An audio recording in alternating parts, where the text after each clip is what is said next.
once again, Tea Time with Carol. And I have missed you. I have been away for a bit, and I've missed feeling your energy and your love and all that. But I'm here, and I just want to come before you for a few minutes and talk to you on something that occurred to me a couple of days ago. And that is clouds won't kill you. And the reason I happened to go out of town this past weekend, and I'm just enchanted with clouds anyway. My grandson and I like to get on the phone and talk about, look at the clouds and talk about the different shapes and what we see in them and send each other pictures of clouds and, all that kind of crazy stuff. I mean, it's cute. It is cute. But I really enjoy it, and I really enjoy the wonder of clouds.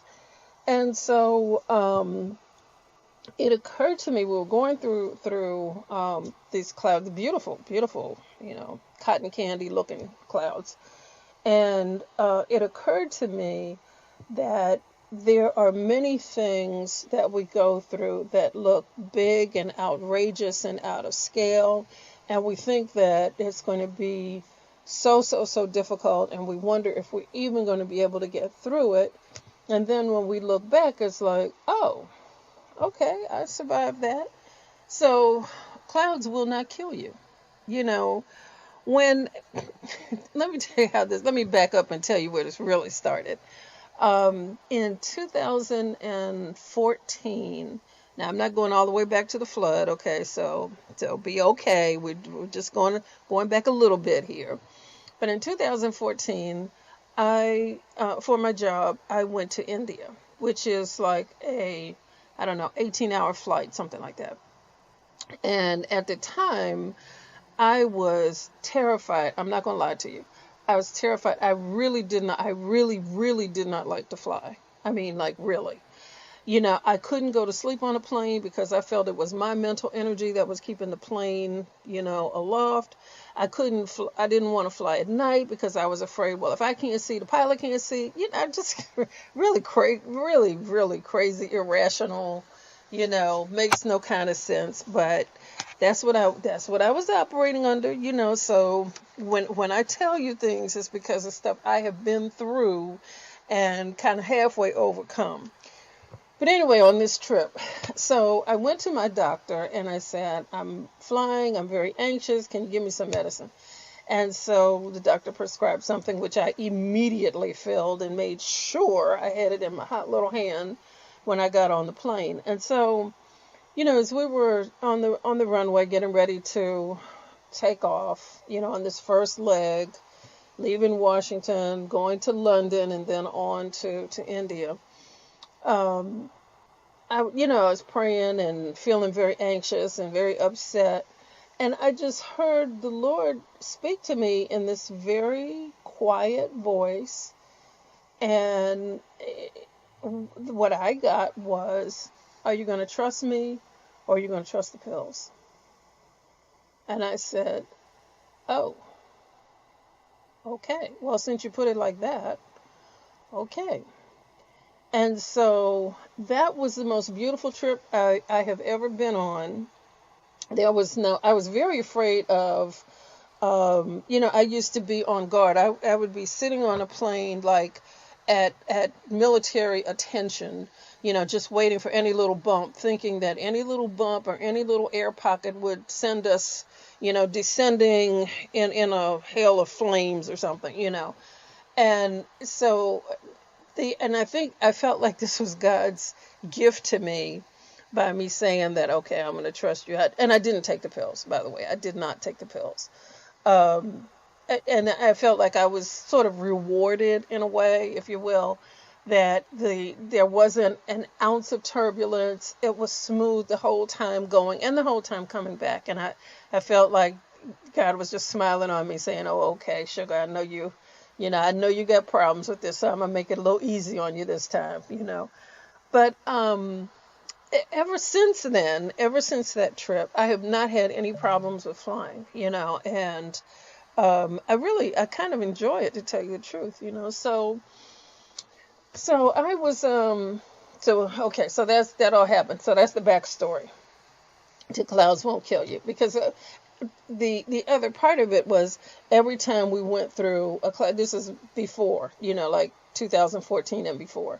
Anytime I would go through a cloud, I would be, gripping the seat things, thinking, okay, here, turbulence is coming, And even if it didn't, I was all primed for it, thinking, oh my God, I don't know what's going to happen, and it's going to be terrible, and just anticipating stuff that there was really no need to be concerned about. But anyway, that's what we do. That's how we roll.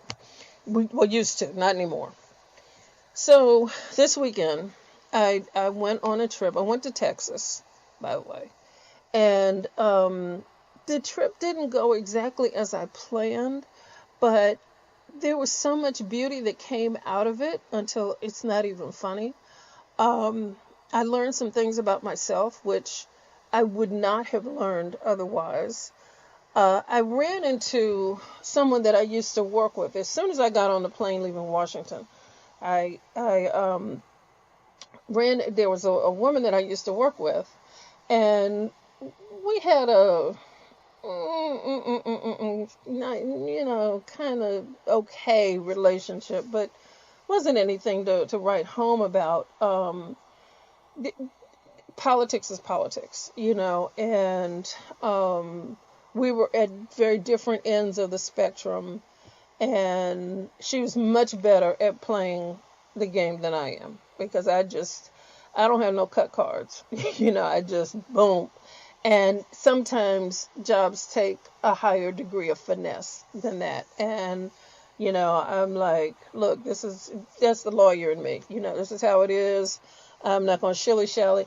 I'm not going to tell you black is white and white is black because that's what you want to hear. I just can't do that. But anyway, and I'm not saying that's what she does, but she has marked out a path that has worked for her very well. Well, anyway, she was on her way to do an errand, and we ended up sitting for 2 hours and talking and connecting in a way that we had not been able to when I had been, at the agency. So that was a blessing. And then I had gotten some kind of negative news about my son, and we had not talked in quite a while.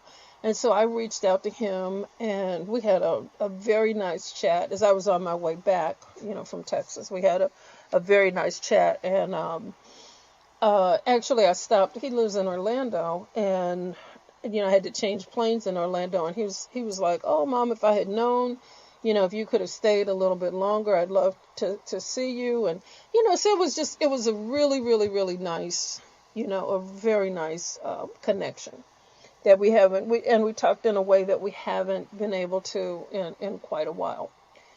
So what does all this have to do with clouds not killing you? All right, glad you asked. So this is the deal. I see clouds, and this is what the Lord showed me as I was flying. Clouds, we look at clouds like they're problems, but when you're on the ground, clouds look very different than when you are flying. And if you've flown, you know what I'm talking about. Or maybe you're one of the ones that go to sleep and don't look out the window, so you have no clue what I'm talking about. But if you when you're flying, you find that a lot of times they will fly above the clouds.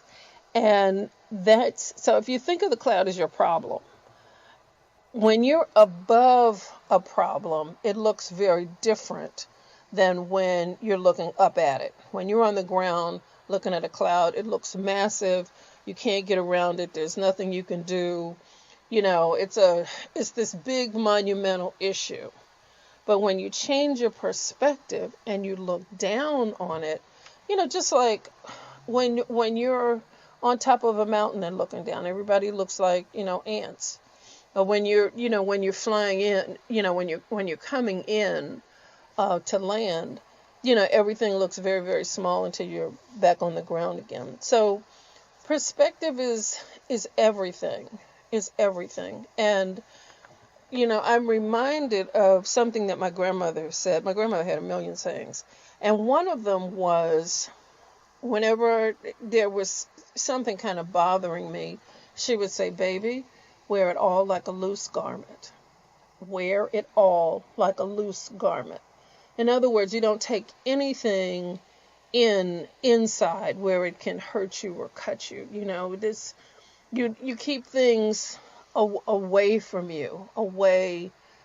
Do you know what I mean? So that they don't permeate to where your essence is. So I'm saying all that to say you can change your perspective. And when you change your perspective, you change the nature of the problem. And when you change the nature of the problem, what looked like it was monumental and gargantuan and you couldn't figure your way around it, all of a sudden becomes pea-sized. It's about perspective. And I'm reminded of a story I heard. This was years ago. I heard a minister tell this story, and I think it bears retelling here. I may have told, no, I don't think I've told this one before. But anyway, bear with me if you've heard this one before. But I think it's really cute. He said he was going somewhere with his young daughter. She was a little girl, and they got on an elevator. And she was very small, so she was like at belt buckle level or below. And so first couple of people got on, it was okay. But then the elevator got crowded, and she turned to her father and she said, "Pick me up, Daddy. I don't like the view down here." And so I would suggest to you that that's something that we all can say to the Father when problems look like they're overwhelming, when problems look like they're so large and you just can't figure out a way out. That's the time that you and I both can say to God, our Father, "Pick me up, Daddy. I don't like the view down here." And that means relying on Him. I spent, oh my God, I can't even tell you how many years. This was some time ago, and part of my story that I'll share at some point. But I spent quite a lot of time trying to figure out when I was going through something. I was trying to, there's got to be a way out. There's got to be something. It never occurred to me to put it on the altar and leave it there. And I kept trying to figure it out, and I couldn't. I really couldn't. And it wasn't until I gave it over, when I really turned it over and didn't pick it back up again, that things began to change and shift and really change for me in a way that I told somebody the other day that, when you do it His way, you can go through a difficult problem. You can go through a really bad situation, but you'll come out and you won't even smell like smoke. You will come through it so well and with such grace that nobody will think you've ever had a troubled day in your life. So I think that was really the essence of what I wanted to share with you. That, our theme is fear and overcoming fear. And so this was a nice reminder for me that, I used to be afraid to fly. I wasn't, and then I was afraid for a very, very long time. I mean, I had to go to Atlanta. I had a job where I had to go to Atlanta kind of regularly. And I would take the midnight train to Georgia. That was me on the midnight train because I would ride the train all night rather than fly for 2 hours, because I was that afraid. I was that afraid to go. So, fear won't get you anywhere, but you change your perspective, and it's just changing how you look at it, changing how you look. And that sounds difficult, but it really isn't, because the first step is just turning it over to God, and acknowledging that you need to get out of your own way and you're seeking His help for a solution because you can't figure it out.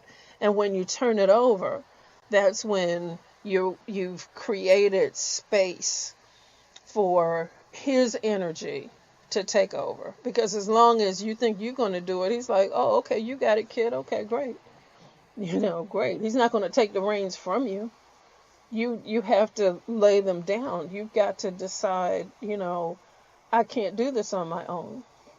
But, because we're independent and because we're so smart, we like to think that we can figure it out. I spent a lot of time saying, I can figure this out. I'm a smart person. I can figure my way out of this. And I really couldn't.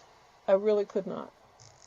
So, with that, beloved, that's really all I wanted to share with you. I hope you have if you're listening and not looking, I hope you have the opportunity to go on Facebook and look at, I'm posting a lot of the pictures of clouds that I took on this trip, because I just thought they were so beautiful, and I thought I would share them with you today.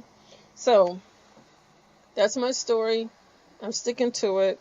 I hope you just will recall when the next time you have an issue, just remember to say, clouds won't kill me.